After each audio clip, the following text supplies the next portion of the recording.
Bom, então vamos começar o nosso... Agora vamos começar. Ontem foi só um aperitivo. Pela ordem, amanhã está reservada ao tema geral Poder Judiciário e Política Democrática. É o lado político que vai sobressair nessa manhã. E o primeiro a falar é o Celso Laffer. O tema atribuído a ele foi segurança e certeza, ou insegurança e incerteza do Estado de Direito clássico ao Estado de Direito judicial. Celso. Você sabe que durante muitos anos o Tércio e eu dávamos juntos o curso de pós-graduação. E havia aí uma troca frequente em torno de temas e preocupações recorrentes. E, frequentemente, o Tércio colocava perguntas difíceis, que ele dizia que eram apenas etéticas e fazia parte da natureza do processo dialógico. Então, ele me atribuiu um tema complexo. O contorno geral, ele expôs ontem de maneira muito abrangente e muito precisa. Então, eu vou retomar considerações que ele fez para inserir com mais precisão o tema desta manhã. Bom, relembro que é um tema clássico, esse da superioridade do governo das leis em relação ao governo dos homens, não? E o argumento sempre é de que a lei tem um caráter impessoal e ela é, como dizia Aristóteles, o intelecto sem paixões, não? Então, há sempre a ideia de que o governo das leis representa uma despersonalização do poder, que se contrapõe ao poder sem leis nem freios que pode caracterizar o governo dos homens. O constitucionalismo moderno, na sua forma de Estado de Direito clássico, é a expressão institucional do antigo ideal do governo das leis. A ideia de que os governantes são guardiães da lei e não os seus senhores, o que significa o primado da lei, a preocupação permanente da conformidade dos órgãos de Estado às normas da Constituição, que é a lei fundamental, e a existência de direitos dos quais os titulares são os indivíduos e toda a lógica da divisão de poderes. Então, a ideia da Constituição como uma expressão do governo das leis é uma moderna perspectiva desta grande dicotomia.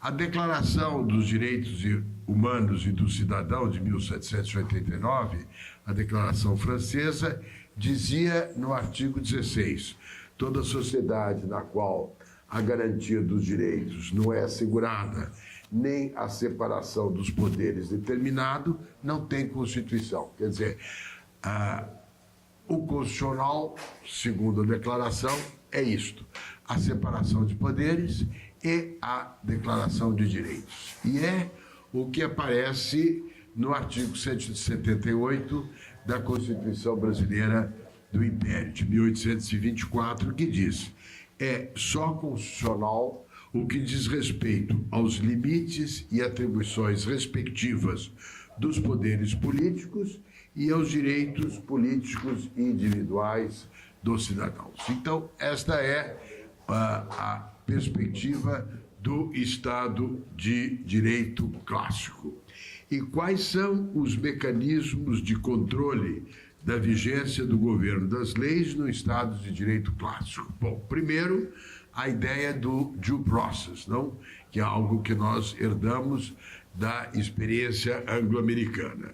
E o devido processo legal tem, por sua vez, uma subdivisão, não o das garantias processuais, que, enfim, a Constituição de 88 consagra, e a ideia de um devido processo legal substancial, substantivo, não? Que pressupõe a razoabilidade da decisão judicial. E a razoabilidade aqui já é um componente da noção de segurança jurídica. Então, além do due process, o judicial review, que é o controle da constitucionalidade, da legalidade, e é visto como uma qualidade do exercício do poder, porque contém o arbítrio e a imprevisibilidade. E dessa maneira propicia a segurança jurídica. Então, o tema da segurança jurídica, o valor da segurança jurídica, ou a tutela da segurança jurídica, está num devido processo legal que vai além das garantias, mas tem um componente de razoabilidade, e também a ideia do judicial review, que significa uma maneira de controlar o exercício do poder e, dessa forma, conter o arbítrio e a imprevisibilidade, e, dessa maneira, também ser um ingrediente da segurança jurídica. Ora,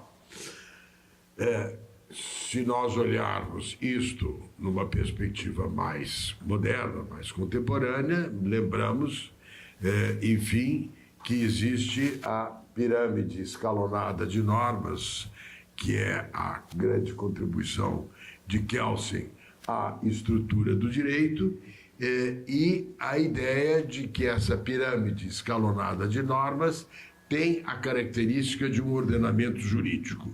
As suas normas se integram e se interrelacionam, e o ordenamento tem uma unidade e mantém a sua identidade, apesar das suas contínuas mudanças, pelos processos de criação de norma, que é o tema das fontes do direito, e também a maneira pela qual a criação das normas obedece a um processo também devido, não? Que é onde entra também o tema da divisão dos poderes. O ordenamento tem hierarquia, as normas não estão todas no mesmo plano, há normas superiores e normas inferiores, e a Constituição é uma unidade sistemática, e ela é uma unidade sistemática porque ela tem um critério epistemológico.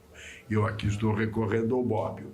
Ela é uma unidade sistemática porque nela não devem coexistir normas incompatíveis. A coerência, portanto, é um dos pressupostos epistemológicos que confere ao ordenamento a sua unidade sistemática. E a função do controle de constitucionalidade é a de assegurar a coerência da sua unidade sistemática, levando em conta o caráter hierárquico da Constituição. E o empenho na coerência propicia segurança jurídica, porque é um ingrediente de previsibilidade. Então, também o controle de constitucionalidade, partindo do pressuposto que o ordenamento é uma unidade, e esta unidade é dada pelo pressuposto epistemológico da sua coerência, esta coerência contempla previsibilidade e estabelece os parâmetros que delimitam a liberdade do juiz no judicial review. A guarda da Constituição, nas Constituições garantias, idealmente, tem a função de declarar não constitucional a norma infraconstitucional quando ela não está conforme a Constituição. E o objetivo é como diria o professor Tércio, a coerência sintática do ordenamento jurídico. Ele é um limite à legislação, e o judiciário pode, por isso mesmo, exercer um self-restraint em relação às questões políticas, não? E para não dizer que eu não estou citando Rui Barbosa, julga a legalidade e na divisão dos poderes cabe ao Congresso o julgamento da utilidade da legislação. Então há uma divisão de tarefas e ela clara. Pois bem, então para antecipar as discussões que vamos ter, não é isso que vem ocorrendo na vigência da Constituição de 88, não? Há uma perda do sentido operacional do limite entre legalidade e mérito, que favorece a politização do controle jurisdicional e que impacta o modus operandi da legalidade e da justiciabilidade. O professor Reale falava que uma das características do poder no mundo contemporâneo é a sua jurisfação, não? A palavra é um pouco complexa, mas ela indica o processo pelo qual o direito permeia o exercício do poder. Pois bem, esta mudança que nós estamos verificando hoje em dia, por conta desta perda do limite operacional entre legalidade e mérito, que é um dos dados de um Estado de direito judicial. Então, há esta jurisfação de poder, e essa jurisfação de poder significa uma nova maneira pela qual você lida com os desafios do processo decisório. É claro que isto não veio sem ter uma base, e esta base é a característica da nossa Constituição, que está alinhada com muitas constituições contemporâneas e que ela tem, para recorrer novamente ao Bobbio, uma função promocional. Ela quer promover umas tantas condutas. E esta promoção de condutas obedece à interação entre regras e princípios. E a expansão, inclusive axiológica, do ordenamento é um dos objetivos dos princípios gerais. A ideia dos princípios gerais, que eu volto logo a eles, é a de expandir o ordenamento, não? E essa expansão do ordenamento tem entre os seus objetivos também uma expansão axiológica dos valores positivados dos princípios.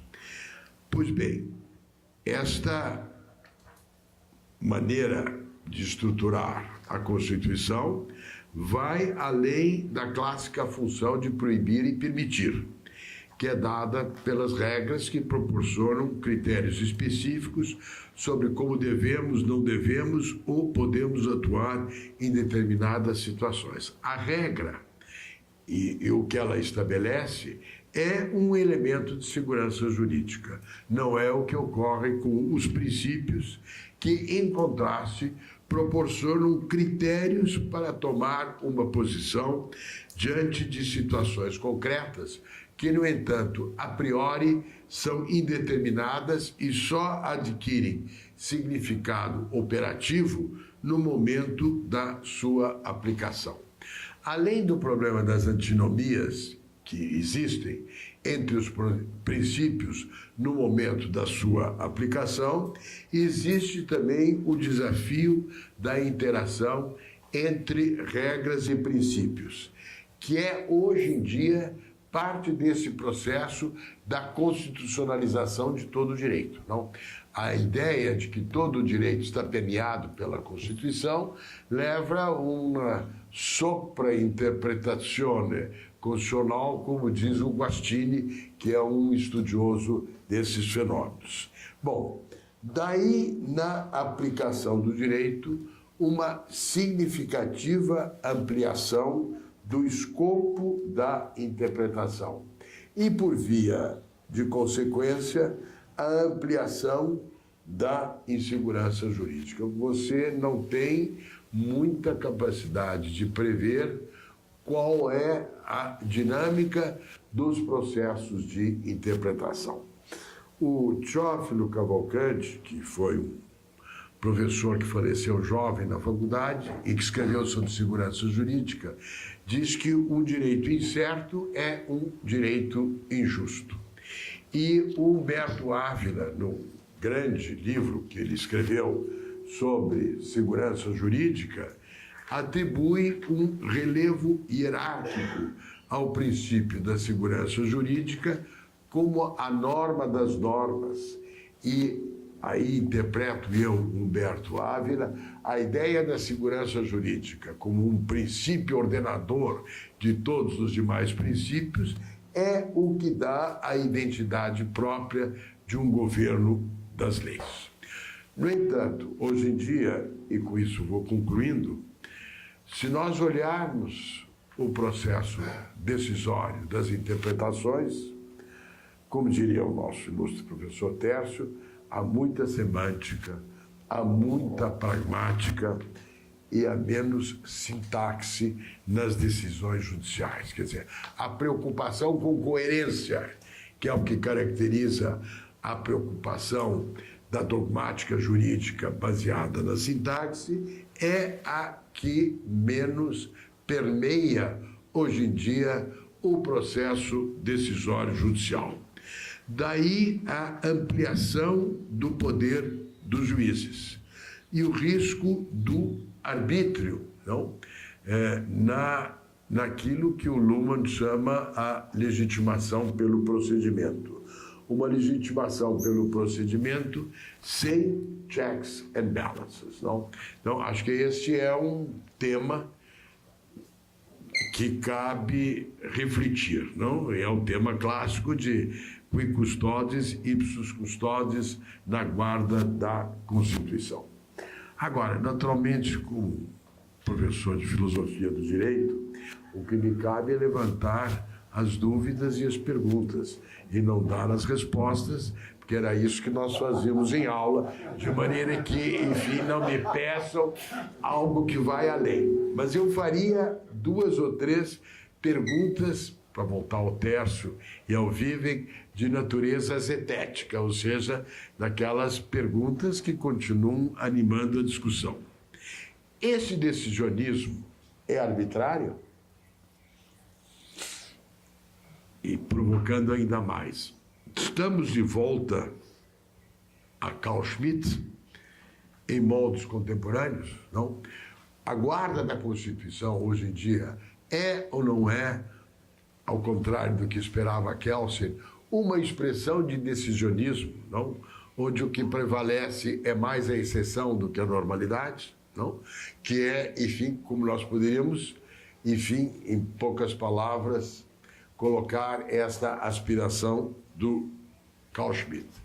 Trata-se de um retorno do governo dos homens substituindo o governo das leis? Isso, naturalmente, agora, quem me seguirá, acho que é o Jobim, né? Que sabe definir as coisas com clareza, que tem lógica jurídica e experiência política, ele vai responder a tudo isso.